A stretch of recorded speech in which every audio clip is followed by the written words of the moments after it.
What's up, everybody? Welcome to another episode of Put Me in Coach, a podcast about the great sport of baseball. My name is Matt Coggins. And my name is Carl Mizell, and I'm so glad that you added that to the beginning of the show. Like, it's diegetic now. Like, it's not like added in post. It's We're not pretending to get amped up with the theme song. The theme song's here. I don't know what took me so long to do that. It was literally just pressing a button and cue laugh.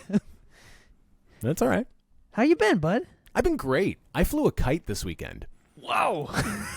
That's awesome. I flew a kite. Yeah, no, my sister went to Costco a couple weeks ago, and she bought these really big but Costco priced kites for like $18 a pop. And she was like, "Do you think do you think the son will like that?" And I was like, "Hell yeah." He didn't want anything to do with it. I stood in a field for an hour and a half on a beautiful Michigan Sunday, and I was in heaven. It was so great. People were walking by. Kids are going, "What's that?" And I'm like, "That's a kite, man. Kites are awesome. Have you ever seen one of these things? It's a dragon." So I'm happy as a clam. I got to fly a goddamn kite this weekend. What about you? How was the weather? I mean, we had 70 degrees today and yesterday. Is it like that out in New York? Yeah. It's starting to cool down now, but it was beautiful yesterday. It was torrential downpours all day Saturday, but either way, just awesome to have the nice weather. I walked so much yesterday, just enjoying the park with my dog and just having a grand old time. I saw Dune this weekend. Dune was amazing. Can't wait. I think I'm going to send Katie maybe next weekend. I'll just be like, "Hey, you go get out of the house a couple hours, go see it. Come back with her full report." Yep, come back. She's the bigger Dune fan here. Plus, I mean, it's the least I go away a lot for work. Yeah. So it's important to send her off for some alone time. Speaking of, I haven't confirmed it yet, but there's a possibility I'm going to be able to, because of work, possibly check off another ballpark off the list. One that I would not have. Yeah, one I would not have expected to get to so early, and that is I've got a meeting sometime at the end of April in Dallas, and that's only 20 minutes from Arlington. I mean, roughly, according to whenever I Googled it this morning, the traffic patterns were 20 minutes, but it's not that far. I could easily Uber over to the Globe Life Field. Sick. And they're going to be home like it's one of 2 weeks, and they're going to be home both of those weeks. So I know, right? So if I'm able to do that, I will definitely get a full report. I'll try some ballpark food, even if it doesn't fit my macros, because you can't be gym guy all the time. You got to live your life. No, I've always said that there are no rules when it comes to ballparks. Whatever you experience there, it lives in the ballpark. I mean, I have put away so many hot dogs, and do I regret them the next day? Yes, but not when I'm watching the game. I'm actually going to see a bunch of new stadiums this year, and I don't think we have had a chance to talk about it, but we're definitely going to Philly at the end of June. We're just making a destination trip to Philly to finally go to Philly to experience the city and see the Phillies play the Marlins, I think, which is fun, too, because I want to root for the home team. Ashley was like, "Should we go see them play the Mets or the Tigers?" Like, no, I don't want to be a Mets fan at the bank. No, that's a bad idea. No, you don't. But I want to root for the Phillies when I see the Phillies. And then we are planning out a thing that Ashley kind of figured out how to do, seeing 2 ball games on the same day at 2 different parks. Whoa. It is possible. There's only a handful of days that you can do it, but we're going to do one of them. We're going to go see the Nats. I forget the order of operations, but I'm pretty sure we're going to go see the Nats in D.C., and then a few hours later go see the Orioles in Baltimore. I think it could be really awesome. Could be exhausting to see that much baseball in one day, but who knows? It could be fun. That sounds that's a dream. That's a dream that I have not gotten to do yet. I did once. I have gotten to see all 3 games of a series. It was the end of the 2006 season when the Tigers, all they had to do was win 1 game at the end of the 2006 season to clinch the division, and they had a 3-game homestand to close out the season against the, at the time, the rather moribund and not that great Kansas City Royals, and they got swept by the Royals. So I drove from Flint to Detroit 3 days in a row, Friday night, Saturday night, and Sunday afternoon, and going, just one game. All I need to do, one game. And I didn't get to see it. And, of course, they got the wild card and then went on to the World Series, et cetera, et cetera. But I have not gotten to do the 2 games in one day, so I am extremely envious of you. And great job, Ashley. Yeah. I mean, she was even like, oh, I don't know why we didn't try to do this in New York before. And I said, you can't, because it's somehow against I don't know how they lobbied it, but it's against the rules. The Mets and the Yankees never host a series at the same time. I don't know if you knew this. I did not. It's true. And I think that's also true for the Dodgers and the Angels, although they might be far enough away where that might not be true. But the Yankees and Mets for sure never host a series at the same time. Well, in that case, that's going to make my because I plan on checking off both New York ballparks in the same trip, so I'll probably have to overlap where it's like you'll have to finagle it a little bit. Yeah, so we're like, the Yankees are wrapping up a homestand, and then the next night the Mets are coming home on a Friday, like Thursday day game and at the Bronx, and then up to Queens on Friday. That could work. Something like or flip flop it. In case you guys, in case the listeners haven't noticed yet, this is going to be pretty much the gist of this episode. I want to put that out there right now. If you're wondering why we're completely shooting the shit right now, it's because this is the shooting the shit episode. As I mentioned last week, I thought about doing Kirk Gibson, but might not have time for it, and that came true. So I'm going to try to get that done for next week, but this week we had so many stories, news stories that have come out of spring training, topics that are being developed as we jump into the lead up of the season, that we just thought, let's just talk about all of those and not have to worry about going nuts. So it's the shooting the shit episode. Yeah. I'm gonna call it, go ahead. Potpourri. Yeah, there you go. And because we have been going so hard on these big episodes that we've been doing, and we had an absolute blast, but work and life and everything, and in other podcasts to do that, they have big podcasts that you might listen to have like maybe a researcher or something like that. We're the team. It's Team PMIC right here. Team Put Me In Coach. So in the lead up to the season, we thought, what, it would be nice to just kind of chat and hear a couple of friends who really are, as far as you're really the only person in my sphere that I talk baseball with. So, I talk to, former guest Jack Lepiarz every once in a while about it, but he's busy doing his, touring across the country doing his thing. So it's hard to get him on, like, hey man, what do you think of Soto so far? And he's like, sorry, I'm in the air, or, I'm doing a show. So, we don't have that problem. We're not famous people like he is. So we can just Discord, and then once a week we get together and talk it out. So let's get after it. Let's talk about the most important news story of the week. The Phillies are doing away with $1 hot dog night. It's a travesty. I don't even know. I don't even know why we're going to keep doing the show. Why even keep doing baseball? Why even play? The Phillies out of contention already. They're done. Go home. I think I have a hunch as to why they did that, and that's probably because they had to pay Zach Wheeler. Maybe related. The operations manager gave a lot of reasons, inflation being chief among them. He also said, well, we do this. I think they were doing it once a week. Long lines on the concourse.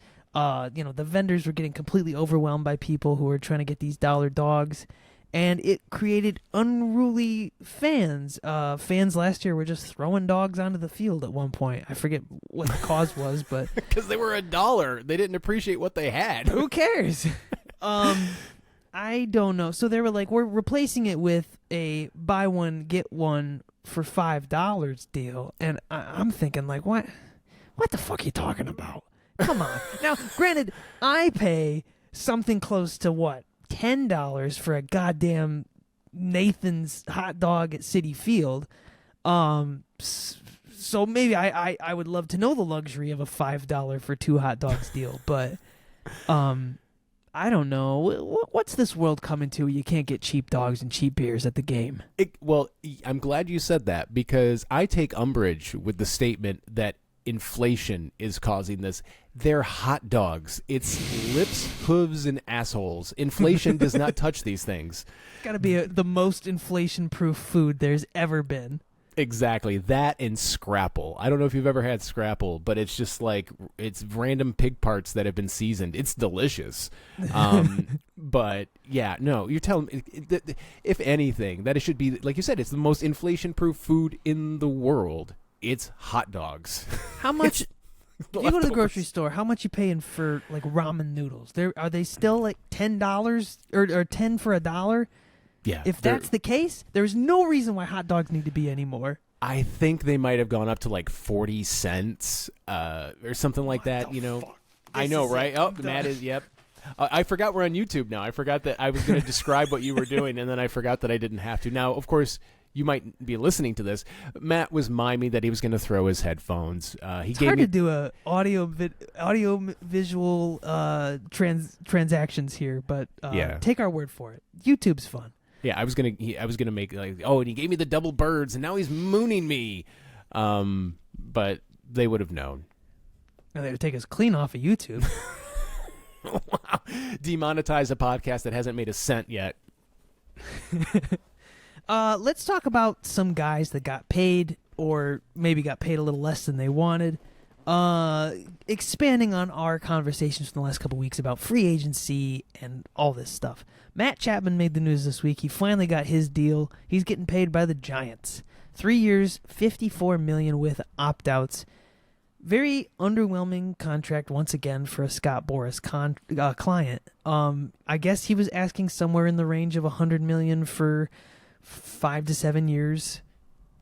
He got considerably less. Yeah. But those opt-outs are there. He has the option to move on. The Giants were a weird landing spot. We talked about this because they have the already great J.D. Davis, and Matt Chapman isn't like an enormous ad as far as bats go, but defensively he is a runs saver. So maybe there's some consideration in that. But I don't know. It was an interesting deal. How are you feeling about Chapman to the Giants? Yeah, but I think it's and like he's the other guy that got a first place vote in the National League Cy Young last year. Blake Snell got 28 of them. He got one, and Zach Gallen got the other. But Logan Webb threw he had a 62.1% ground ball rate last year. The Giants as a staff induced the most ground balls, but then they also had the most errors. So that's not a good combo. No, it's not. So you can see why adding Matt Chapman and then Nick Ahmed on it was like a non-roster invitee, I think, spot or minor league deal, who has 2 Gold Gloves himself. Matt Chapman has 4, I think, and then 2 of them are platinum. So you can see the logic behind it.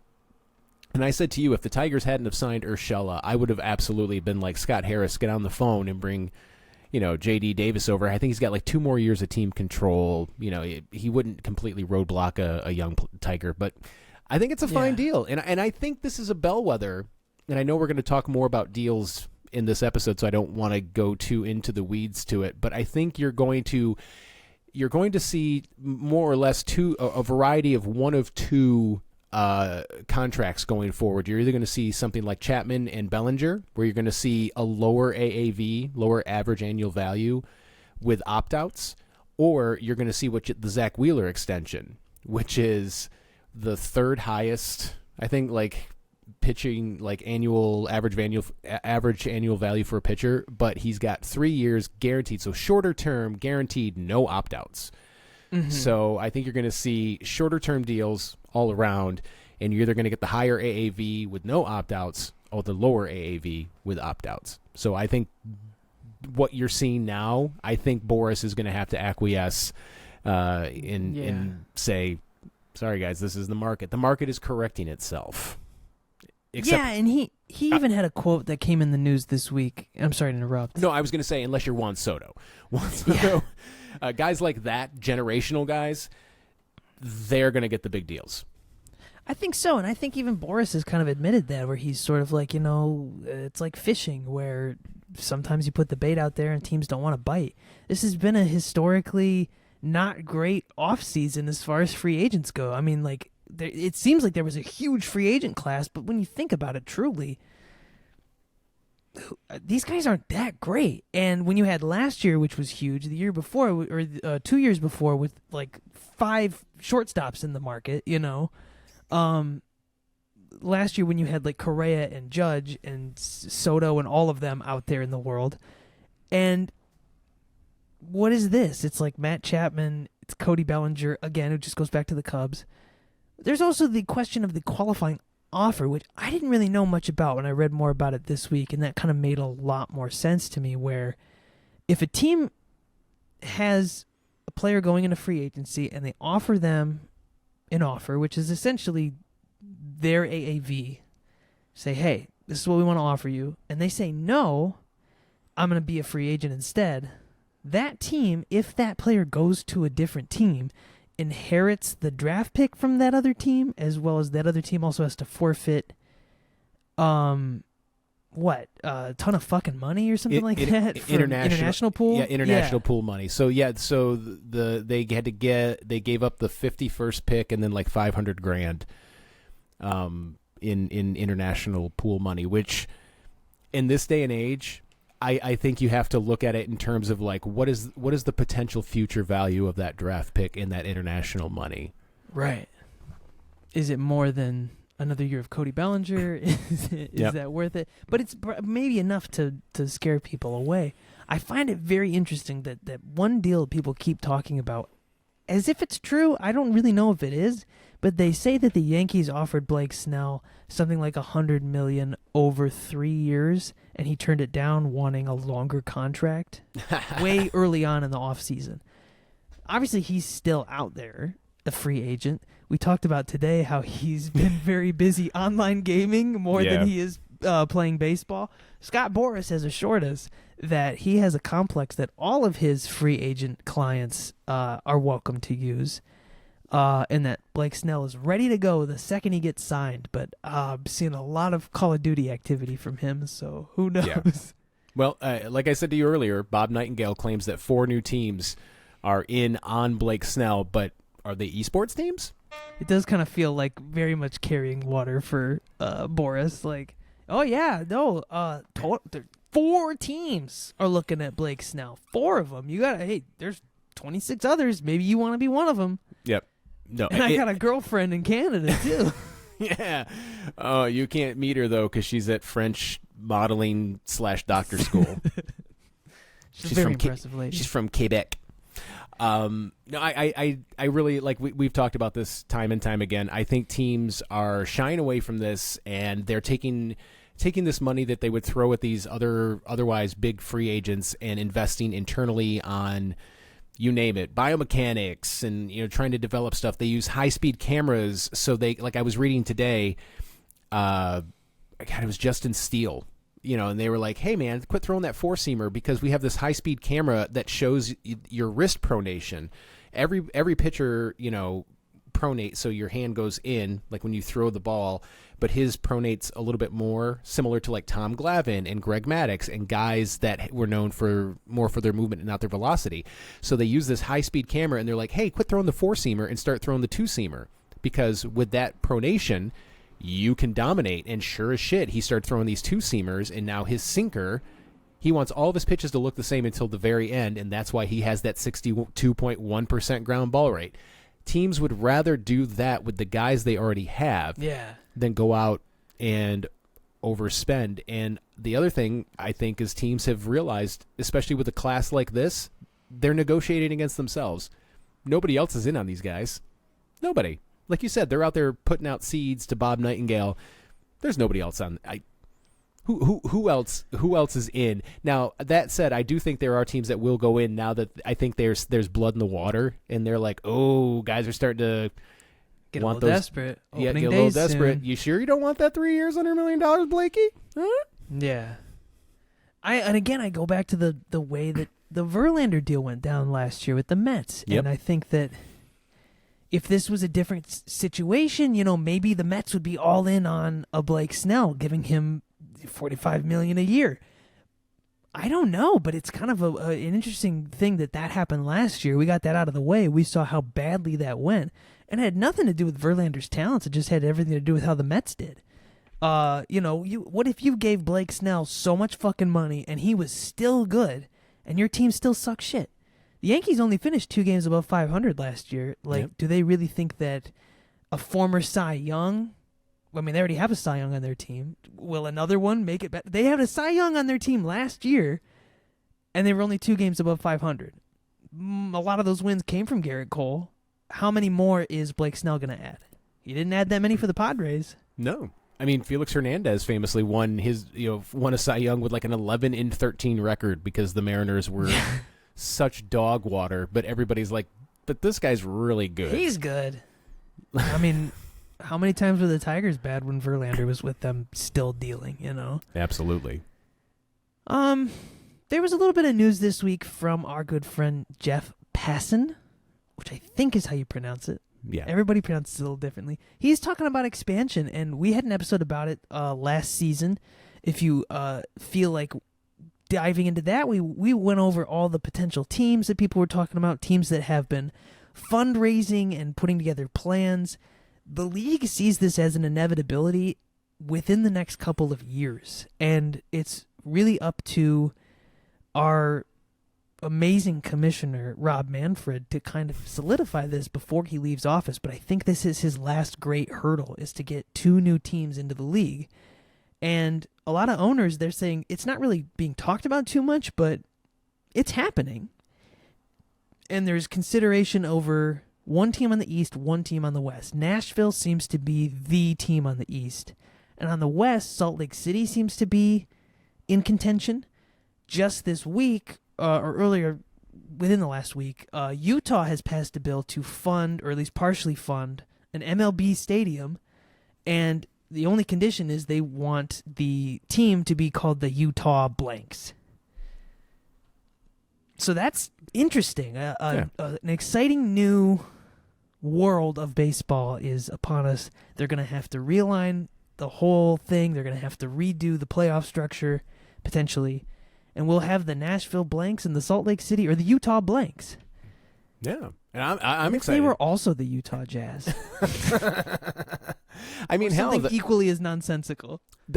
I don't know if you remember this. The Arizona Cardinals used to be in St. Louis. There were 2 St. Louis Cardinals.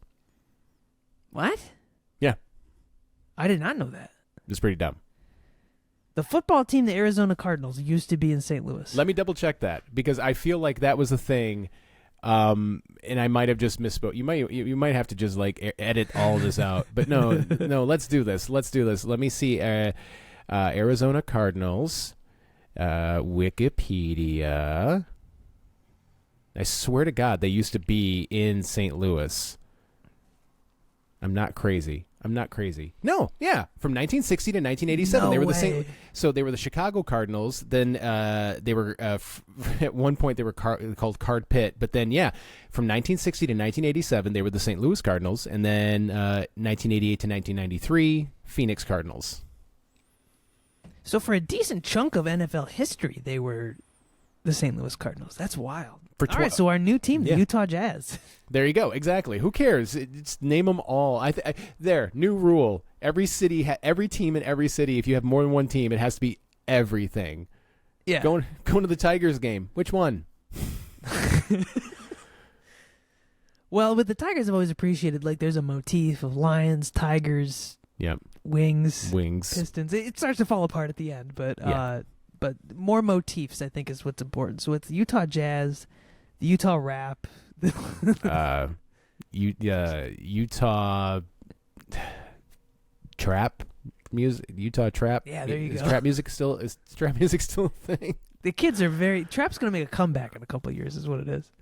Maybe. All right, let's go on to celebrity news. Shohei Ohtani announced that he's married. Surprise, he didn't tell anybody he was even in a relationship. He's married to a, quote, perfectly normal Japanese woman that he's known for about 4 years. We were giggling about that before we started the show. It's a little lost in translation. I think it's to say he's not dating a celebrity. He's not dating another baseball player, just a regular ass person. He did not provide a drawing of her. I forget who that was. Was that? Oh no! I gotta look something up. Who was that? There was a Japanese star. No, I heard this story. I don't remember that. I'm not familiar. But again, like we talked about it's hard to translate other languages into English. Like we take for granted. I think English can be a very dumb language sometimes, especially for non-native speakers trying to figure out, like, oh, I sent him to the grocery store, and then I detected an obnoxious scent, and I gave somebody 5 cents to tell me what it was. Like that's the same word spelled 3 different ways. English is dumb. So translating it into that is kind of funny. But the idea that the best anybody could do was perfectly normal. Yeah. Like, guys, was the full-time translator busy? We had to get an intern? I think that was Ipe that said that. Oh, if I'm not mistaken. My bad. I'm sorry. The player I was thinking of was the infamous Hideki Matsui. He produced a drawing of his wife, and it's really funny because the story I read was that he made a bet with some of his fellow players on the team, and they were all betting who will get engaged first, who's going to get engaged to their girlfriend first. And Matsui is like, all right, I'll get in on the bet, guys. Yeah, I'll get in on it. A week later, he announces that he's married. He wins the bet. With the drawing of his wife. So good for Shohei. I know my wife was really disappointed. She was really counting on him being her second husband. So sorry to her, but congrats to Shohei and his perfectly normal wife. There was an interesting tidbit from Dodgers camp, though. I guess he's apparently working out with fielding gloves, primarily a first baseman's glove, so that he has something to do during camp, and that I guess it's an effort to kind of keep him focused because, according to the report I was reading, since he's not pitching, he still has to focus that part of his brain on something. Yeah. And so it's like, okay, do fielding drills. Get out there and do outfield work, do first baseman's drills, stuff like that, just to keep that half of your brain that's not batting still active, even though you're not pitching. I found that very interesting, and I'm really fascinated by what Shohei Ohtani is going to do this year, and I'm kind of scared. I'm like, is he just going to go fucking crazy with the bat? Is it just going to be a normal Shohei year, which is still impressive by baseball standards? I think he's going to kill it. I mean, I think he's Shohei. Until proven otherwise, I'm just going to assume that he's going to be Shohei-ing it up. I like what you were saying, though. It's almost like it sounds like he needs enrichment. Like he's yeah. Like he's a pet or something. Like, get him a toy, get him something to do, so he's not just imagine around. Dave Roberts scanning the field of all of its players, and he's like, "What's Shohei doing?" And he's just sitting there, like picking at the grass in the field. Well, batting practice hasn't started yet. He's out there throwing Get the kid a glove, blades of grass into the air and watching him blow away. Like, yeah, go get him a glove, make him feel like he's a part of this thing. Joey Votto, one of our favorite players, your doppelganger. Yeah. He is still holding out for an MLB team despite getting many, many offers for media work. He wants to play this year, and he's been posting a lot of videos of him just kind of going about his everyday life. His beard is very long. He looks so sad. He's like, I just want to play. Just let me play. What an unfortunate time to hit free agency. I know you're a 41-year-old free agent in one of the weaker free agent classes in recent memory. I'm real sorry.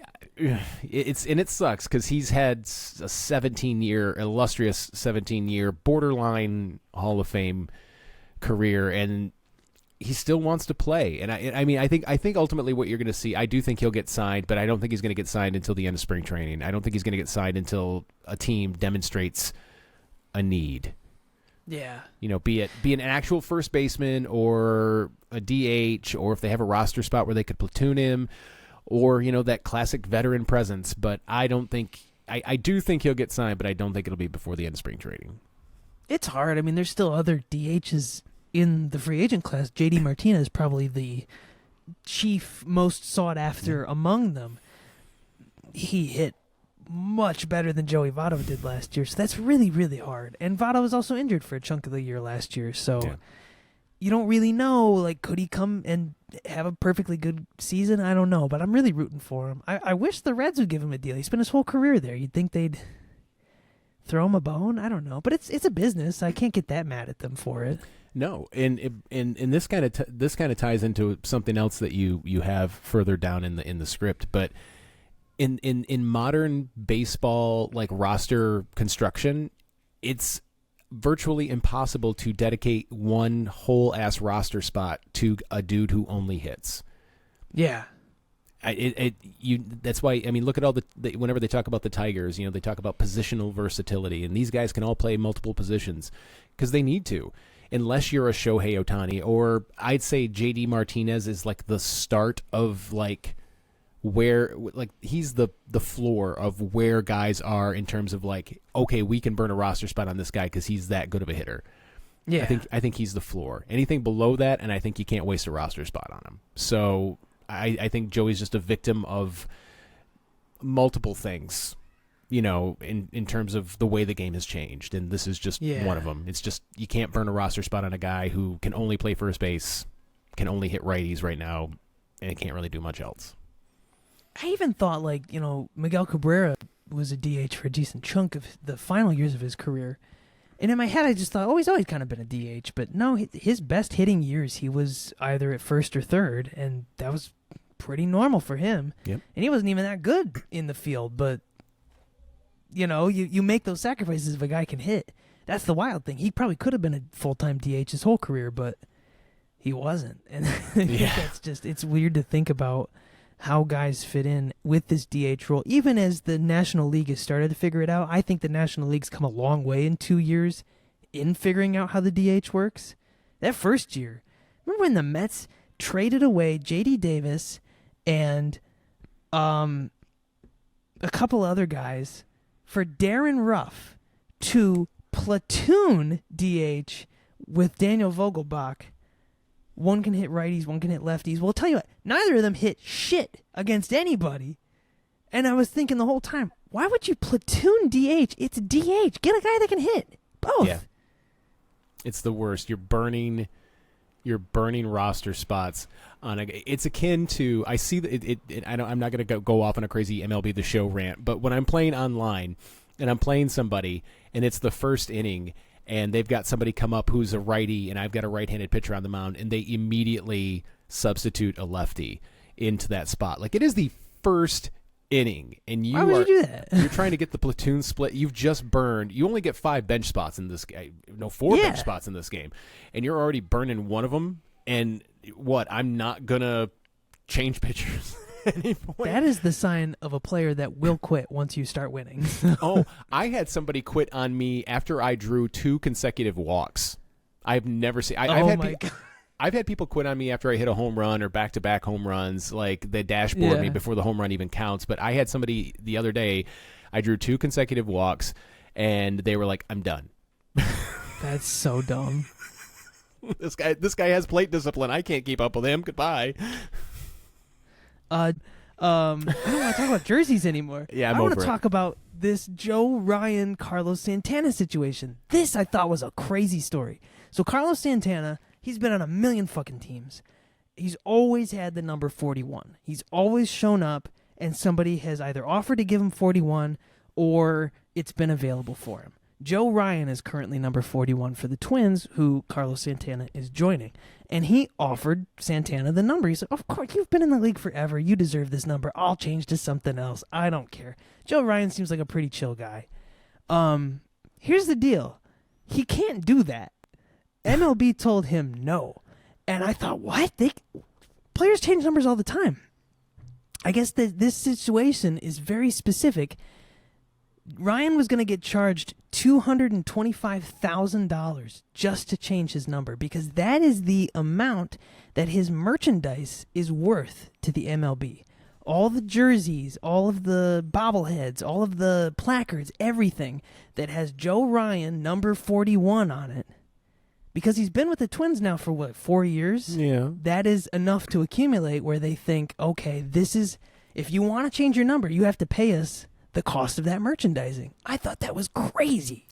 It is, and that explains because, I mean, famously, earlier in the offseason, Joe Kelly gave up number 17 with the Dodgers to give Shohei number 17, and then Shohei gave Joe Kelly's wife a Porsche.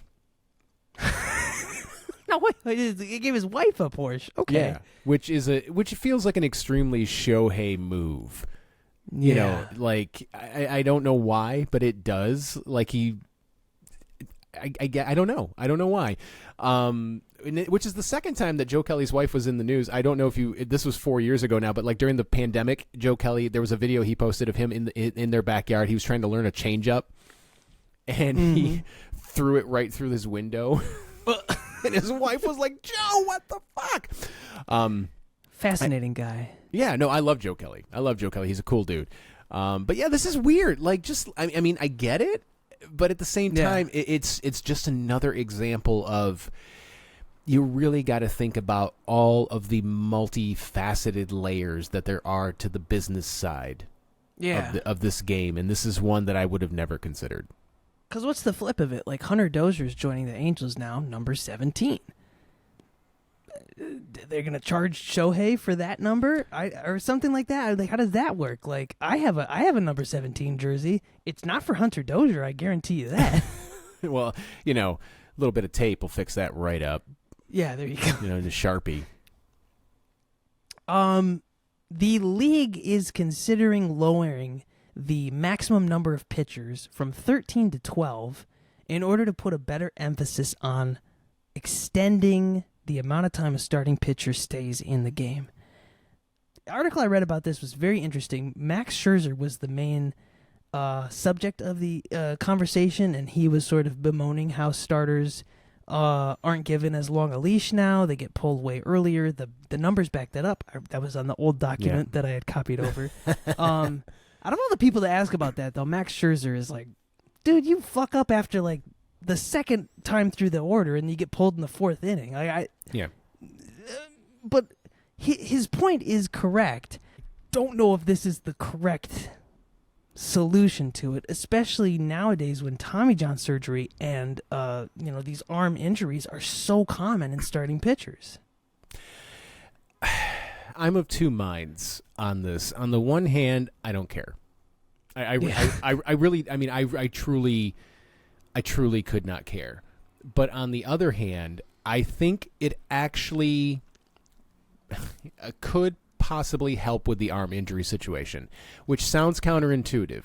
But if you're going to put more of an emphasis on the starting pitcher, you have to put more of an emphasis on those starting pitchers not going out there and trying to throw the ball through a goddamn brick wall for 4 or 5 innings and then just let the bullpen take over. You know, you're going to have to maybe these guys that can throw 97 or 98 miles an hour for 5 innings, maybe dial it back to 93, 94 kind of thing, and maybe leave a little something in the tank. But we all know that speed kills. You know, velo is, 94 versus 98. That's, it's That's enough. A big difference it's for those enough major league players. Yeah, it's enough to throw off your timing. So, I like I said, ultimately, this is not a hill that I would be willing to die on and like argue about in a subreddit. I really don't care. But this is what I was talking about earlier when I was talking about roster construction. Yeah. I would like this if that meant they got one more bench player, which I think is far more important than, the arm. Because you've got... I think so. You have one pitcher on the field at all times, but you have 8 defensive players. I think it would be better to have one more, body on the bench to play the field than it would be to have one more dude taking up a spot in the bullpen. Yeah, and you always got to figure, like, those bullpen guys don't play every day. Maybe this changes the way you construct a roster around pitching. Maybe if it's like, okay, we have one less bullpen arm. Maybe that means some of our bullpen guys play more often. You see them more often. Maybe you hire some former starters that don't have that much gas in the tank, but they could go 3 innings a night if they needed to. Why not just reinvent? I don't know, because that's how relievers used to be. Used to be the starter would go 7, one reliever would go 2, and another one would go 1, and that was the end of the night. Now you got like 4 or 5 guys a night. No. Yeah. No, I don't know. I mean, pitching has changed so much in the game over the last couple of decades. I mean, popular wisdom used to say you never throw a fastball up in the zone. Like, you throw a fastball up in the zone, it's a recipe for a home run. Now we've learned that some guys, even with lower velocity fastballs, can throw their fastball up in the zone because they have more backspin, which means it is more resistant to gravity. So it's harder to hit. You also would see Dylan Cease throwing changeups at the top of the zone. Like, some guys are throwing, like Andrew Vasquez today was pitching for the Tigers in spring training. He throws 80%, his slider 80% of the time. Like, that's unheard of. Nobody used to do that. Yeah. But now, can you spin it or can you sling it? It's one of those two things. You throw hard or can you spin it? Those are the two things. I think more dudes should spin it. There, I said it. Hot take. Yeah. All right, so a couple more stories. Went out of Philly stories this week. But this one we've been saving for a while, and I think it's finally time to get to it. Phillies reliever Matt Strahm has called into question the league's in-game tech policy, saying it's unfair that batters get the opportunity to use advanced hitting machines during games, while tech like the TrackMan isn't allowed in the bullpen. And this is true. I didn't even know this until recently. Obviously, you see the batters, they'll strike out, they'll go back to the dugout, they'll pick up an iPad, and they'll go, what the fuck did I do wrong? Yep. And they'll look at their entire at-bat with game tracking. They'll show exactly what pitches were thrown, exactly where they landed in the zone. They'll see all of that information immediately after their at-bat. Some of them can even go into the tunnels, into the deep parts of the stadium, where they'll have advanced pitching machines that are programmed to pitch like the players that they are facing and take practice swings against a machine emulating the person. All of those things are available to the batter during the game. The pitchers can go to the bullpen and throw. Yep. That's it. And the starters can't even do that. Unless you're in the Coliseum. Yeah. Fair point. And again, two minds. On the one hand, pitchers have the advantage. I mean, if you're a 300 hitter, you're a great hitter, but that means you fail 70% of the time. That means the pitcher succeeds 70% of the time. Pitchers know what pitch they're going to throw, where they're going to throw it, and how hard they're going to throw it. Batters don't know any of that. Now, that said, I also think that Matt Strahm has an absolutely valid point, which is, hey, man, I'm not really feeling something's off with my slider tonight. Oh, well, let's go take a look at the high-speed footage we got. Let's go look at the TrackMan. Hey, man, your RPMs are down on your slider. It's usually up around 2,800. It's only down around 2,600. What's going on? Let's take a look at the footage. That seems fair. Yeah. I don't know why that seems so controversial. Maybe like I said, my splitter's not working tonight. Well, let's take a look. Let's see what's going on. Let's compare it to the footage of when it feels good versus when it feels bad. That seems perfectly valid and a good use of technology. Again, if one side of the roster gets to use it, why can't the other? And if we're gonna, I feel like we've already crossed that Overton window of tech in baseball. Like, if there was ever a time to stop it, that time is long gone. But I do think that if we're gonna have tech, and we're trying to avoid an Astros manipulation of a situation, then let it be available for everybody and use it to its full extent. Absolutely, couldn't agree more. The flip side of this, an old school weird workout. We love these folks. Angels rookie Nolan Schanuel. Never said his name out loud. Read it a bunch. Schanuel. Noted for debuting in the majors last summer, mere weeks after being drafted. We talked about this on the show. Great story. He actually didn't do half bad for the fact that he had just graduated college and was suddenly playing in the majors. Like, can't even imagine. So he revealed he had a bizarre training regimen this offseason. He stands all day for 2 days a week. All day. He wakes up, stands. Does not sit down, does not lay down, stands. All day. Many have said the exercise is not likely to help him play baseball, but he says that his idea, he joined pretty late in the season. and was already dog tired by the end of it. Even just playing a game, a 3-hour game, he'd get to the end of the game and go, "Fuck, I'm tired," and you get to sit during a game. So his idea is that, like, okay, over the course of 162 games, I'm going to play, 150 of them, ideally. I'm going to be standing for a huge chunk of this year. I need to prepare my body to stand. It's endurance training. Is it effective? Is it smart? Is it important? Maybe the doctors say differently. I say it's not a bad idea. It could be worse. I mean, I remember reading the same article going, have you gotten any of those mats that, like, for a standing desk or anything? Like, are you doing anything to mitigate the damage? Because I've had jobs where I've stood for 12, 14 hours, working in a shop, working in a factory when I was younger. And my God, like the physical exhaustion of that. But then I don't want to digress too much. You sent me that fun thing about, like, how mad should you be after a loss, that kind of thing. But But that reminds me, a lot of people think that baseball is not a hard sport. And I'm like, no, man, 162 times a year, you have to be keyed in mentally and physically. Mm-hmm. And the concentration that baseball takes. Everything about baseball is precision. You have to track fly balls through the air and time pitches and time ground balls and in line drives. It's a mentally taxing game. And that's why a lot of guys early in their career struggle. So that's why I think this is a bunch of horse hockey. I don't know what he thought this was going to do. Man, just hit the gym, get some cardio in, get a therapist, learn some healthy coping techniques, and maybe get a personal chef. Build some muscle in your glutes and your feet and your legs. Yeah. That's like those jobs you're talking about. It's the glutes and the hips for me are the two parts that you would think it's your feet. Your feet hurt, but like you can get good enough shoes to help that. It's that the compression onto your ass and your hips and your quads is like that fucking hurts if you're on your feet all day. Work retail behind where they don't let you sit. Why in the country do we not let people sit at their jobs? Yeah, only baseball players should be forced to stand. It goes all the way back to the Puritan times of like idle hands or the devil's playground. Like you should always be working. And I thought that was about masturbation.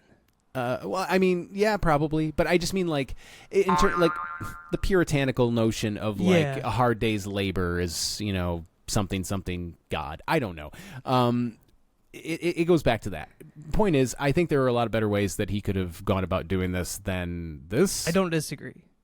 I don't disagree. I mean, like how many times? Again, we've mentioned multiple times our theater backgrounds. You were more tech based than I was, although we both, trotted the boards plenty of times. But like, you ever been up, doing lights and you're the one up on the fly rail, you're just up there for hours, moving instruments, putting counterweights, trying to do all that nonsense. Like, shit sucks being on your goddamn feet all the time, but you can hop a squat up in the rail and chill. My wife was just telling me she had a gig the other day where they weren't allowed to have a genie in the space. Genie is a drivable scissor lift, essentially, for our non-theater listeners. They weren't allowed to have one in the space they were in. They had to only use a ladder. So she had to move a 20-foot ladder. Every light they had to focus, she had to climb up that ladder and climb down that ladder for, 100-odd units. Theater sucks. It's not baseball. No, but I mean, it does remind me of something fascinating that a mutual acquaintance of ours that we both went to school with at some point, Ben, Techie Ben. I don't want to say his name on the show, but he said something to me so profound one time, which was he thought that he was going to go into like construction, and then he was like, or I could do the same exact stuff inside where the weather is controlled. The hours are better, and there's cute girls around. And I was like, yeah, man. Smart man. He's a smart man. Smart man. Was the space too small for a genie? There's like carpet on the ground or some shit. I don't really know. Because I was like, if that was a union gig, I'd have been like... We are not using a ladder. No, it wasn't a union gig either, unfortunately. Bummer. I'm gonna do these in quick succession. 3 more stories for us today. Oakland fans, we love a good Oakland story. We try to include one every once in a while. They're planning a boycott for opening day with a massive tailgate in the Coliseum parking lot. However, the A's are rumored to be scheming to shut the protest down the second the first pitch is thrown. So essentially, they're not going to stop anybody from tailgating before the game. But the second the first pitch is thrown, they're going to kick everybody that's tailgating out, kind of undercutting the boycott. I don't know. It's interesting. The boycotts in general are sort of... I get what they're trying to do. I like the reverse boycott. Yeah. To send a message that's like, no, we're here. We're fans. We want to be here and root on this team. But this I do feel is also like hitting Fisher where the pocketbook is. I just don't know if he cares. And it's hard to do a boycott where there's so much apathy from the people you're boycotting. It's hard. And it's a tailgate. It's not really it's not a sit-in. They should do a sit-in at the gates so that the people that did pay can't get in. Oh, absolutely. Block arms, get on the field. You know, we need revolutionaries in Oakland, man. We're going to stop this Vegas move. No, John Fisher is going to fuck up this Vegas move. I'm telling you that right now.